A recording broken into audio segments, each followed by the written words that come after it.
যুবক, একটা সময় তোমার আসবে রে যুবক, যেই সময়টায় তুমি বার্ধক্যতে পৌঁছে যাবে, যেই সময়টায় তুমি বুড়া হয়ে যাবে। বিশ্বাস না হলে যারা এই কলামণি, নোয়াডির, নন্দনপুর, সাদিয়ান, হারিয়া এই বুড়া মানুষগুলোকে জিজ্ঞাসা করো, এক সময় জোয়ান ছিল, তোমার চাইতে অনেক শক্তিশালী ছিল। তুমি কি খাও? তোমার তো সব পার্টস গুলো চায়না পার্টস, আর এদের পার্টস গুলো ছিল মেড ইন জাপান। বড় সুন্দর পার্ট ছিল, কোন রকমের ফরমালিন যুক্ত কিছু খায় নাই, সব অরিজিনাল জিনিস খাইছে। কথা কয় না? তোমার থেকে অনেক বেশি শক্তি ছিল রে, কিন্তু আজকে তাদেরকে জিজ্ঞাসা করে দেখো, শরীরে শক্তি পায় না, খানা খাইতে পারে না, শোয়ার থেকে উঠতে পারে না। যখন যৌবনকাল তোমার আছে যুবক, এই যৌবনকালটাকে তুমি কদর করো, যৌবনকালে ইবাদত করো রে যুবক। বুড়াকালে না পারলেও আল্লাহ তোমার আমল নামায় বোনাস হিসাবে দিয়ে দিবে। শাবাবাকা ক্বাবলা হারামিক,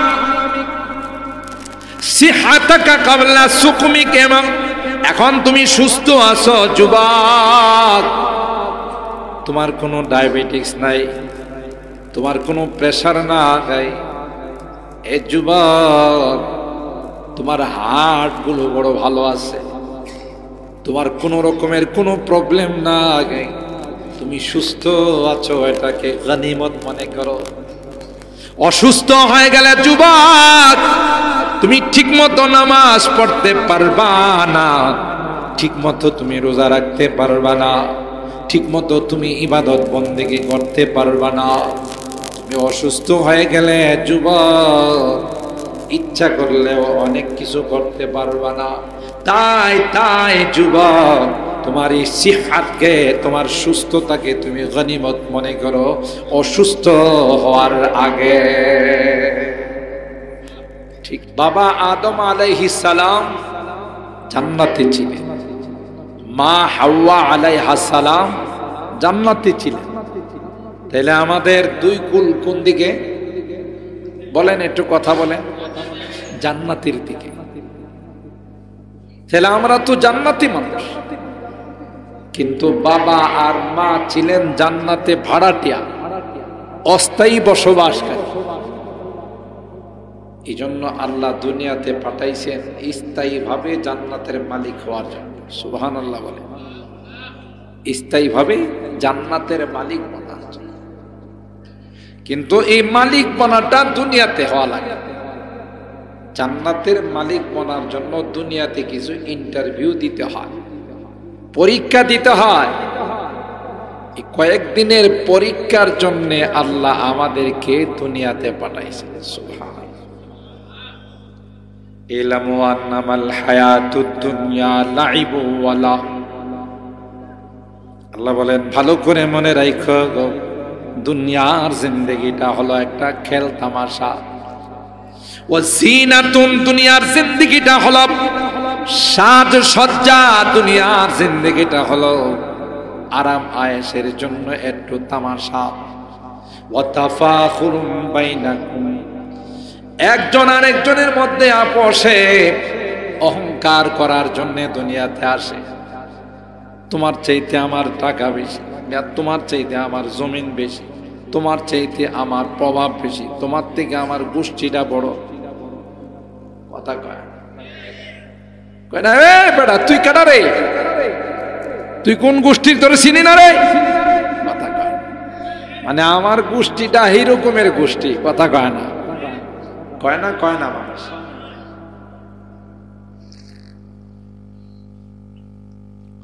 তোর গোষ্ঠীটার কোন দাম আছে? ওয়া তাফাখুরুম বাইনাকুম।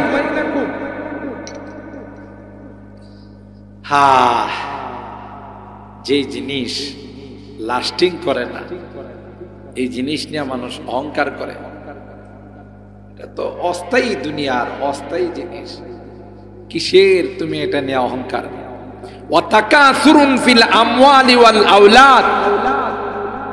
আমার টাকা বেশি, আমার সন্তান বেশি, আমার প্রভাব প্রতিপত্তি বেশি, আমার শক্তি বেশি। দেখছেন, আল্লাহ তো মানুষের অন্তরের খবর জানে।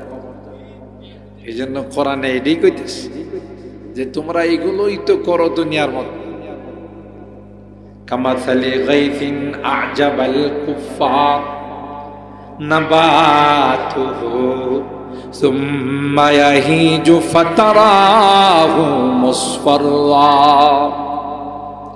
কৃষকরা যখন জমিনে ধান লাগায়, চাষাবাদ করে, কিছুদিন পর যখন ধান ক্ষেতরা সবুজ হয়, সবুজের মাঠ হয়, তখন কৃষকরা যায় বড় মুস্কি হাসি, আমার ক্ষেতরা বড় সুন্দর হয়েছে। কথা কয়,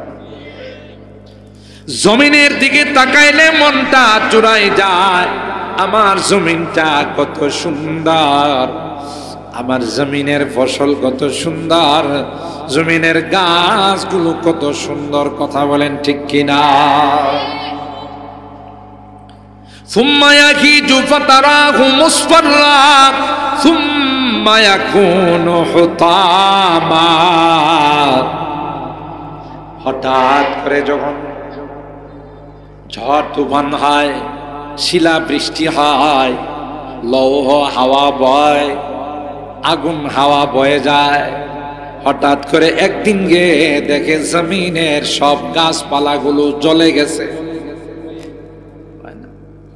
হায় হায়, মাথায় হাত দিয়া কয়, এত সুন্দর জমিনটা দেখতে কত সুন্দর ছিল রে, আজকে দিয়ে আমার জমিনের কিছুই না গাই, সবগুলো পুড়ে গেল, আমার এত মেহনত গেল কোথায়?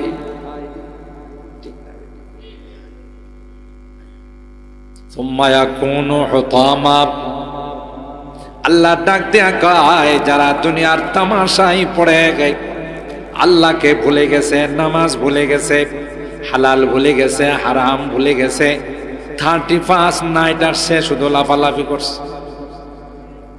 গ্রামগঞ্জে তো এটি বেশি বোঝা যায় না। আরে বাপরে, শহর বন্দরে দেখা যায় হ্যাপি নিউ ইয়ার, শুভ নববর্ষ, নববর্ষের স্বাগত জানায়, ওর বাজে 12টা, ওর জিন্দেগির কোনো খবর নাই। গাধা কোথাকার, বেওকুফ কোথাকার। একটা বছর গানের মধ্যে, পর্ণ ছবির মধ্যে, ল্যাংটা ছবির মধ্যে, নেশার মধ্যে, সুদি কারবারের মধ্যে কাটাইছস, আর নববর্ষরে তুই স্বাগতম জানা, হ্যাপি নিউ ইয়ার, স্বাগতম নববর্ষ। মানুষের জীবন থেকে সময় চলে গেলে এটা কি খুশি হওয়ার বিষয়? বলে,